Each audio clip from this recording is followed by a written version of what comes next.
Hello everyone, today is 5th of March, now it's 15 to 6 in the afternoon Moscow time. I'm Levan Gudadze and this is new episode of Headlines, short summary of the news that I will talk about on my Patreon page in the second news update of the day later on.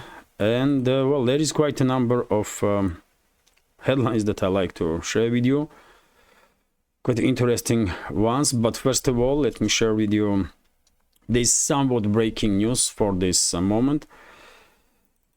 I will learn about this after I uploaded first news update, therefore I couldn't share this information with you. And well, this is the third destroyed US-made Abrams tank. This one also was destroyed on the Berdichi area. Berdichi is of course a village northern western side of Avdiivka city in Donetsk sector of the front line. And well, we also have I mean, you can clearly identify, even though quality of the picture is not too great, but contours of the tank cannot be mistaken. This is definitely M1A1 Abrams tank. And we also have a video of the same tank, video confirmation. This is the tank. By position of the turret you can clearly identify as a third one that was destroyed. Third documented case of destruction of Abrams tank, because who knows, there were some reports that even entire echelon was destroyed with Abrams tanks on it. So real number of destroyed Abrams tanks may be much more, but at least we have 3 documented cases of destroyed Abrams tanks. This is also the third one, by the way. And during that battle, when this Abrams tank was destroyed, also Russian units destroyed M2 Bradley vehicle, which is here, you can clearly see. Crew members of this tank and infantry fighting vehicle probably watched too much movies. I don't know what they were thinking of.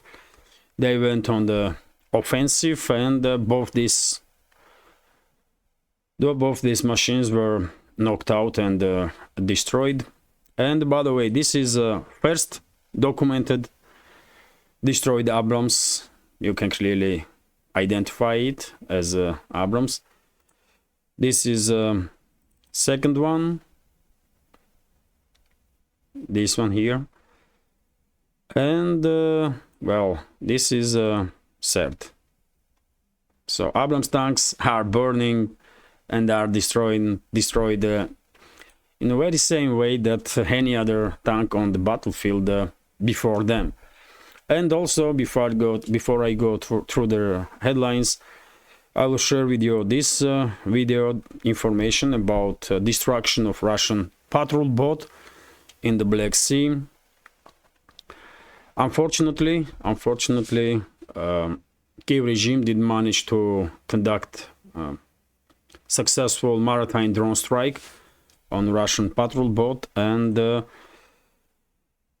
as you can see in this video, Russian Marines were trying to destroy all of the marine drones that were targeting patrol boat, but one of them managed to hit, and as a result, there are different reports that are contradicting each other. According to some, this boat was severely damaged, although crew was safe, evacuated safely. And there are other reports that this boat sank. Hard to tell, because no official statement was made by Russian Defense Ministry about it. And this is how this boat looks like. It's a patrol boat, small one, but still, of course, Russian Black Sea Fleet have to come up with some solutions against these maritime boats, maritime drones, because they are causing problem, of course, and it cannot be denied. And well, after I wanted first to share with you this information, and well, after this let's go through some headlines. And first of all, Information from Russian Defense Ministry, according to which, and this is reported by TASS news agency, Russian air defense systems during the previous 24 hours neutralized 156 Ukrainian drones just in DPR direction, Donetsk People's Republic direction. So overall, I guess a number of destroyed and suppressed Ukrainian drones will probably reach some, I don't know, 200, 250 drones, if not more. Also, TASS news agency's report, and according to this headline, which is based on statements of Vladimir Rogov, head of We Are With Russia NGO that are active in Zaporozhye region, Ukrainian armed forces deployed their neo-Nazi Azov formations in Rabotina area to slow down Russian progress. And of course, by the way, Rabotina settlement is in Orekhov bridgehead direction. This is the Rabotina settlement, which is partially controlled by Ukrainian forces, partially Russian forces. But during the previous several weeks, of course, Russian armed forces had significant progress in Orekhov bridgehead and direction, and in Rabotina direction, to be more precise. Also, let's continue with the headlines. RIA Novosti's report with the headline that 2 new military districts will be created in Russia, according to Russian Defense Ministry Shoigu, to combat new emerged threats from NATO. Of course, all the details, by the way, about every single reporting will be in the second update, a little bit late in the evening on my Patreon page. RT's report that Kyiv mayor blasts Zelensky for firing top general. Replacing Ukrainian commander-in-chief Valery Zaluzhny was a mistake, according to Vitaly Klitschko. This is the famous boxer, by the way, that became politician in UK and eventually mayor of Kyiv. RIA Novosti's report that Pistorius, defense minister of Germany, acknowledged that he was extremely angry because of the leak of the information.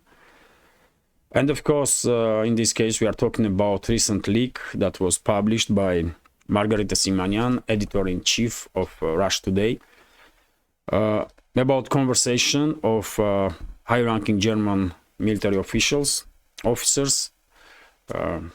During that conversation, these officers, of course, were talking about deliveries of Taurus long-range missiles to, excuse me, to Ukraine, to Kyiv regime, and attacks on Crimean Bridge. RIA Novosti's report that Foreign Ministry of Hungary refused Zelensky to have a meeting with the Prime Minister of Hungary, Orban. Quite interesting information that comes from Peter Szijjártó, Foreign Minister of Hungary. Of course, all the reasons in the second update why Budapest made such a decision. Also, RIA Novosti's report that Nuland, by the way, this infamous warmonger and mass murderer, Victoria Nuland, will soon retire from State Department of US, and this information was shared with the public by Anthony Blinken, head of US State Department. So, well, I guess this bloodthirsty individual will no longer represent official Washington, at least for the time being. TASS news agencies report that International Criminal Court, that is not recognized by Russia, issued a warrant for arrest of head of Russian long strategic aviation and head of Russian Black Sea Fleet. This institution, by the way, was a tool in hands of Western ruling class, this so-called court, International Criminal Court, ICC, and of course it's still tool in the hands of Western ruling class. I don't think many people respects any decisions that these criminals that call themselves judges are making.